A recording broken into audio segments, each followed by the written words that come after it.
ETF index mutual funds నేర్చుకుని stock మార్కెట్లో రాణించాలనుకుంటున్నారా? వెంటనే ఈ నెంబర్కి కాల్ చేయండి. నమస్తే రమ్మగారు. నమస్తే జయ. మంచి చందమామ కథ ఒకటి చెప్పండి రమ్మగారు. చందమామలో 1950 ఆ రోజుల్లో కథలు భలే బాగుండేవి జయ. భలే మంచి మంచి కథలు వచ్చాయి.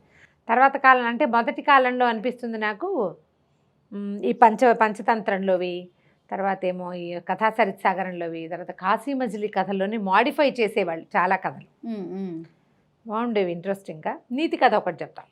ఓ ఇద్దరు అన్నదమ్ములు ఉన్నారట ఒక పల్లెటూళ్ళలో. ఏదో చిన్న పొలం ఉండేది, ఏం పెద్ద ఆస్తిపాస్తి లేవు. ఓకే. అయితే ఇంకా పెళ్ళిళ్ళు అవ్వాల.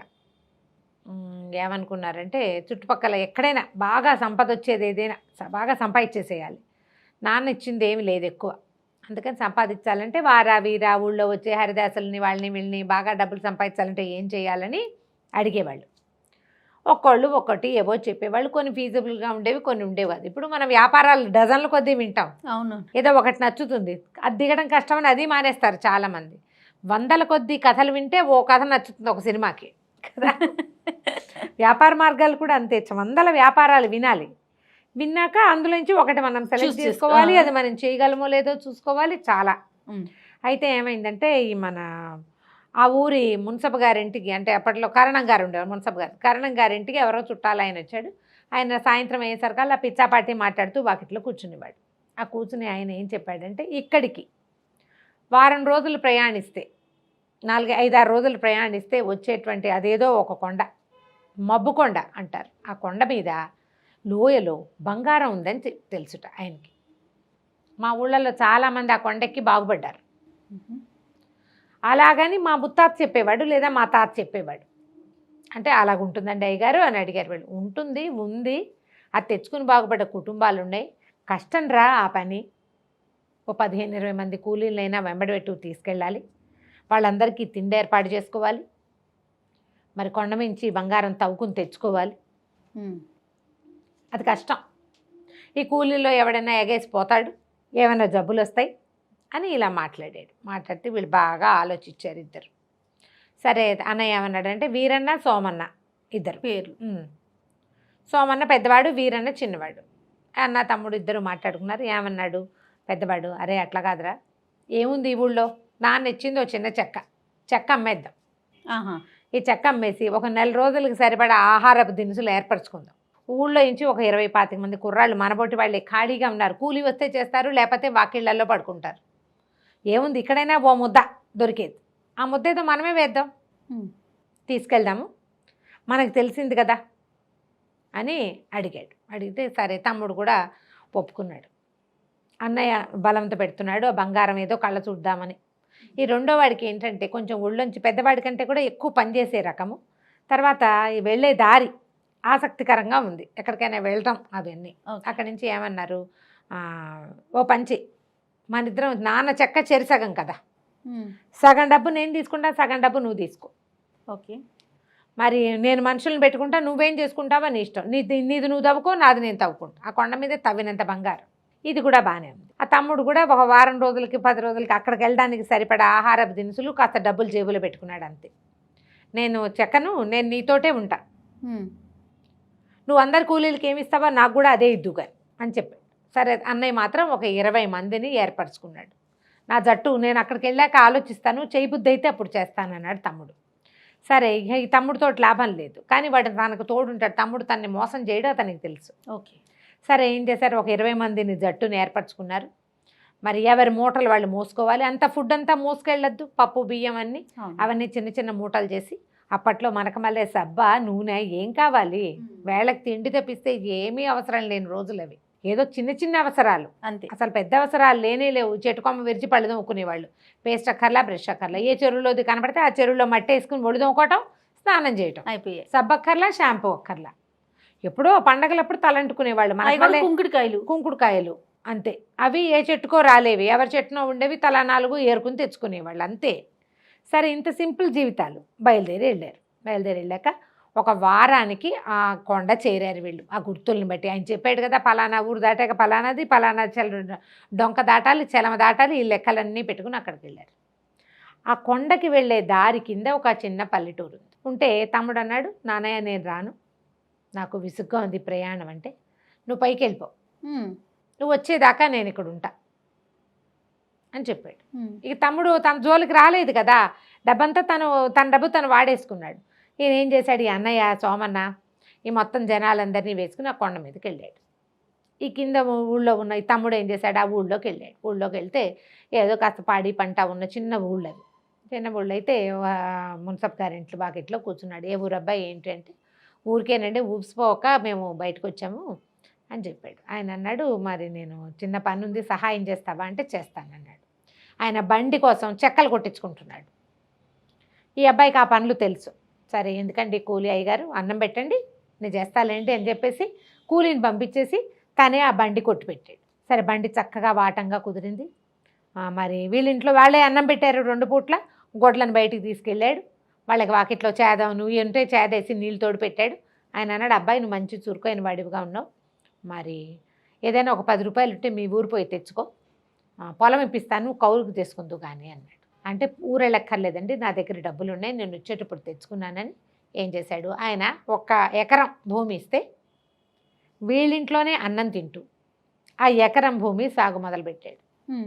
ఎకరం సాగిస్తుంటే 4 రోజులు ఆకుమళ్ళు వేసేసరికల్లా వీడి పనితనము, ఆ పని తప్పిస్తే రెండోది చేయకపోవటము, ఇతరుల జోలికి రాకపోవటము చూసి ఈ పొలానికి పక్కనే ఉన్న ఒక చేను ఆయన, బాబు 4 ఎకరాలు నావి కూడా ఉన్నాయి, నేను చేయలేను, నువ్వు ఇది కూడా చేసేసి నీ దాంతో పాటు మదుపు నువ్వు పెట్టద్దు, మదుపు నేను పెడతా, పెట్టుబడి మదుపు ముందు పెట్టాల్సిన మెయిన్ అమౌంట్ నేను పెట్టిస్తానన్నాడు.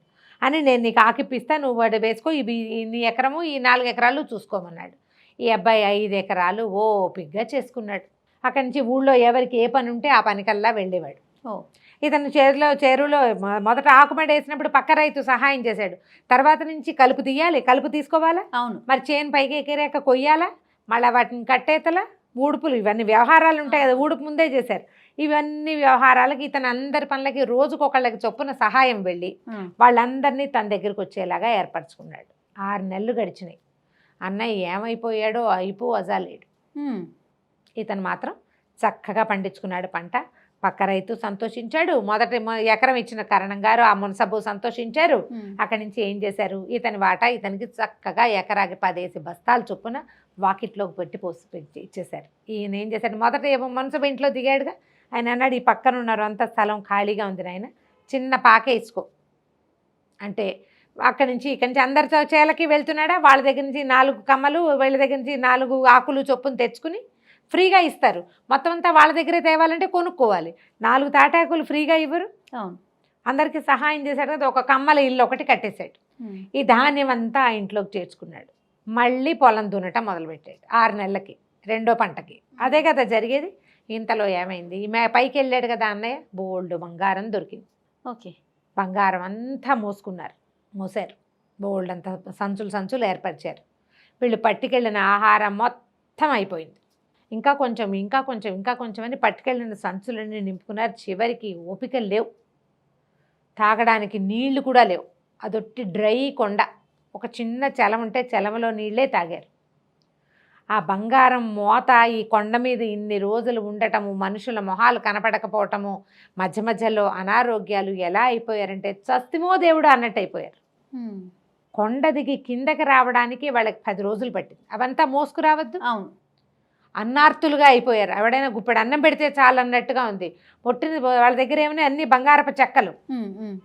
బంగారం ఏం పెడుతుంది, అన్నం ఎక్కడి నుంచి పెడుతుంది. అదే అక్కడి నుంచి దిగొచ్చి ఊళ్ళో ప్రవేశించారు. అన్నం పెట్టండి, బంగారం మాకెందుకు బంగారం అన్నారు వాళ్ళు. వచ్చిన వాళ్ళు ఊళ్ళో వచ్చినట్టు పూలబడిపోయి ఉన్నారు, ఏమీ లేదు.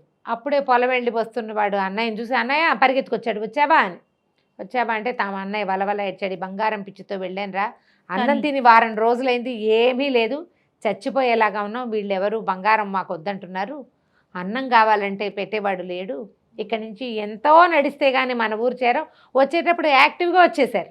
అప్పుడు ఎందుకు రోజు శుభ్రంగా తిని తిరుగుతూ ఉన్నవాళ్ళు. ఇప్పుడు ఏం వెళ్తాం, వెనక్కి ఓపిక లేదు, వెనక్కి వెళ్తే ఈ బంగారం మోసుకు చచ్చిపోతారు, వాళ్ళంత బరువు అదంతా అనేసరికల్లా అన్నానికి ఏం లోటు అన్నయ్య, మన దగ్గర ఉన్నదంతా అన్నమేను రెండని వీళ్ళందరినీ ఈడ్చుకుపోయాడు తన ఇంటికి. అప్పటికప్పుడు కాస్త పెద్ద పొయ్యి ఒకటి వెలిగించి, ఓ పెద్ద గుండికి పక్క వాళ్ళు ఎవరి దగ్గర నుంచో తెచ్చి అంత అన్నం వండి కూర వండి ఊళ్ళో నుంచి ఒక పెరుగు పట్టుకొచ్చుకుని అన్నం పెట్టాడు. తమ్ముడు అన్నయ్య ఆశ్చర్యపోయాడు. ఎక్కడిది రండి, అంతా మందేనన్నయ్య అన్నాడు. వీళ్ళు తెచ్చిన బంగారపు సంచులు వెలవెలపోతున్నాయి ఆ లోపల ఉన్న ధాన్యపు రాశి ముందు. ఆ ఇంట్లో ఉన్నది ఎన్ని బస్తాలో ధాన్యం ఉంది కదా, ధాన్యం మనకి ఏం భయం లేదు, హాయిగా ఉండొచ్చు. వీళ్ళకి 5 ఎకరాలు కాకుండా ఇంకో 5 ఎకరాలు కూడా కౌలుకి ఇస్తామంటున్నారు అనేసరికల్లా తన్నయ్య అన్నాడు, ఒరే నేను తెచ్చిన బంగారం ఏముందిరా ఈ నల్ల బంగారం ముందు, మట్టిని మించిన బంగారం ఏదీ లేదు. ఇప్పుడు తవ్వుకొచ్చాడు, ఆ బంగారాన్ని పాత పెడితే ఏమొస్తుంది, అదే బయటకు వస్తుంది, దాంతో ఏమీ రాదు, దానివల్ల రక్తపాతాలు వస్తాయి. అవును, రక్తపాతం వస్తుంది, దానివల్ల గొడవ వస్తుంది, దానివల్ల ఇబ్బంది వస్తుంది. ఈ ఊళ్ళో వాళ్ళకి బంగారపు కొండ వాళ్ళకి దగ్గరున్నా వాళ్ళకి అవసరం లేదు, ఎందుకంటే కష్టపడి పని చేసుకుంటారు. ఈ బంగారాన్ని ఏం చేసుకుంటాం? అన్నయ్య కూడా ఇక కూలీలందరికీ చెప్పాడు, ఎవరికి ఏది కావాలంటే అది పట్టుకుపోండి, ఓకే, మీరు మోయగలిగింది ఆశగా పెట్టి చెయ్యొద్దు, మీరు మోయగలిగింది పట్టుకెళ్ళండి. ఈ ఊళ్ళల్లో ఏమీ బంగారం మారకం లేదు అక్కడ. కూలీలంతా 2 రోజులు అన్నం తిని ఇక్కడే తలా చెక్క పట్టుకుపోయారు, అంతకంటే పట్టుకెళ్ళలేరు. అది మోత బరువు, అన్నం నీళ్ళు ఏం పెట్టదు మధ్యదారిలో. ఊళ్ళల్లోకి వెళ్ళాక ఏదైనా కరిగించగలిగితే ఏదైనా చేయగలిగి ఆ రోజు అది. అన్నయ్య కూడా ఇంకా ఇక్కడే తమ్ముడు వెనకాలే ఉండిపోయాడు, శుభ్రంగా వ్యవసాయం చేసుకున్నాడు. ఆ ఊళ్ళోనే తేరుకో పిల్లని పెళ్లి చేసుకున్నారు, హాయిగా ఉన్నారు. నల్ల బంగారాన్ని మించిన బంగారం ఏదీ లేదు. నిజమైన బంగారం దాని విలువ దానికి ఉన్నప్పటికీ మట్టి విలువ బంగారానికి ఎప్పటికీ రాదు. ఎందుకంటే బంగారం రకరకాల సమస్యలను సృష్టిస్తుంది, అవునండి, కానీ బంగారాన్ని సృష్టించలేదు.